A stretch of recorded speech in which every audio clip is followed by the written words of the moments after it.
నిజాంపేట్ బ్రాంచ్లో ఉన్నటువంటి విద్యార్థి ఈరోజు ఉదయం జశ్వంత్ అనే విద్యార్థి కామారెడ్డి జిల్లాకు సంబంధించినటువంటి విద్యార్థి ఈరోజు శ్రీ చైతన్యలో ఒత్తిడితో కూడినటువంటి విద్యను వాళ్ళపైన భారం వేస్తూ వాళ్ళని ఇబ్బందులకు గురి చేస్తూ వాళ్ళ తల్లిదండ్రులకు విద్యార్థులకు ఉన్నటువంటి సమస్యలను కనీసం వాళ్ళను వినే పరిస్థితి తెలియజేయకుండా కనీసం ఆ విద్యార్థి ఈరోజు తెల్లవారుజామున సూసైడ్ చేసుకోవడం ఊరేసుకొని చావడం అనేది చాలా బాధాకరమైనటువంటి విషయం. ఇది తెలంగాణ రాష్ట్ర వ్యాప్తంగా ఉన్నటువంటి విద్యార్థి సంఘాలుగా దీన్ని మేము తీవ్రంగా ఖండిస్తూ ఉన్నాము.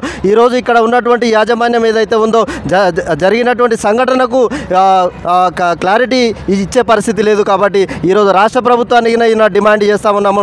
ఎడ్యుకేషన్ సంబంధించినటువంటి సెక్రటరీ అయితేంది, ఎడ్యుకేషన్ సంబంధించినటువంటి చైర్పర్సన్ అయితేంది, ఎవరు దీన్ని పట్టించుకునే పరిస్థితి లేదు. ఈరోజు రాష్ట్రంలో ఉన్నటువంటి సీఎం రేవంత్ రెడ్డి గారు ఆ విద్యాశాఖ మంత్రిని తన దగ్గర పెట్టుకొని ఒక విద్యాశాఖ మంత్రిని కేటాయించకపోవడం చాలా బాధాకరమైనటువంటి విషయం.